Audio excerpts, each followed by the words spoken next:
अस्सलामुअलैकुम। आदाब। मैं अपनी गुफ्तगू को शॉर्ट करने के लिए कोशिश करूंगा कि पूरी कहानी को एक शेर में समेट के आपके सामने रखूं, ताकि आप समझ जाएं कि मेरी कहानी किस रिलेटेड है। शेर इस तरह से है: रेख्ता के तुम ही उस्ताद नहीं हो गालिब।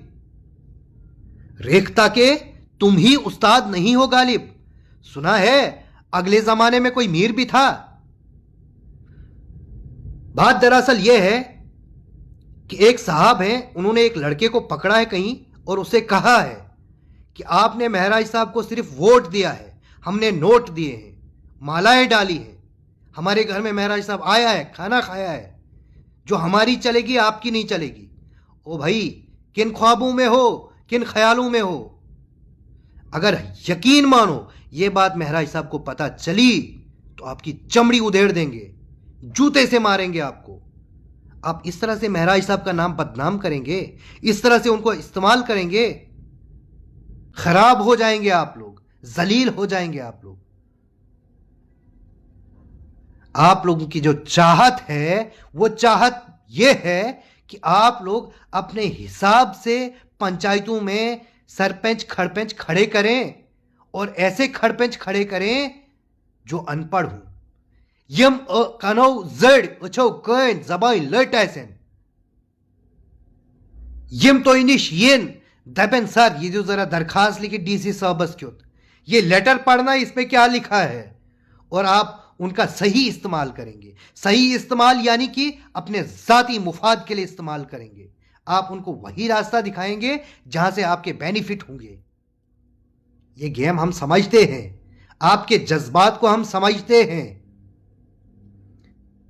लेकिन ये आपकी खाम ख्याली है। लोग जाग चुके हैं, लोगों को पता चल चुका है। अब वक्त नहीं रहा, मौसम आपके साथ नहीं है, आपका मौसम बदल गया है। वो दिन चले गए कि आप पूरे पंचायत के लोगों को, पूरे इलाके के लोगों को आप अपनी उंगलियों पे नचाएं। अरे मेरे भाई, आपके पास नौकरी है तो ठेकेदारी करने की क्या जरूरत है आपको। ये ठेकेदारी किसी गरीब शख्स के लिए छोड़ दो, किसी गरीब बच्चे के लिए छोड़ दो। एक नौजवान ये काम करेगा जो बेरोजगार होगा। साथ में आप पॉलिटिक्स भी कर रहे हैं। आपने कौन सा पॉलिटिकली करियर अपना ग्रो करना है? आप क्यों दखल अंदाजी करते हैं सियासत में? यह काम किसी और नौजवान के लिए छोड़ दो जो अपना पॉलिटिकल करियर ग्रो करेगा, आगे बढ़ेगा। अगर ज्यादा शौक है पॉलिटिक्स में आने का तो रिजाइन कर दो, नौकरी छोड़ दो, आओ पॉलिटिक्स में लड़ो। लेकिन ऐसा हरगिज नहीं करने देंगे कि एक साइड आप गवर्नमेंट जॉब करेंगे, नौकरी करेंगे, दूसरी साइड आप सियासत लड़ेंगे, सियासत करेंगे, लोगों को इशारों पे नचाएंगे। इज्जत से पेश आ रहे हैं तो इज्जत से रहिए।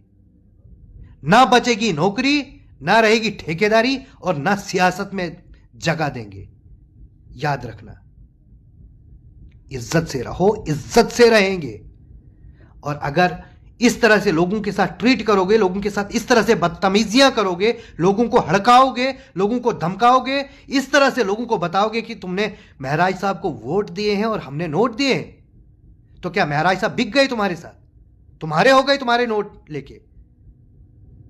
तुमने महराज साहब को माला डाली तो क्या वो गरीब का नहीं सुनेंगे, तुम्हारा सुनेंगे?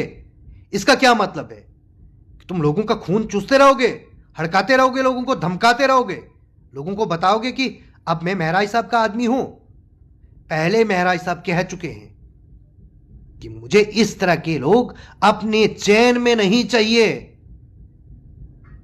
आप समझे नहीं है महराज साहब को अभी तक।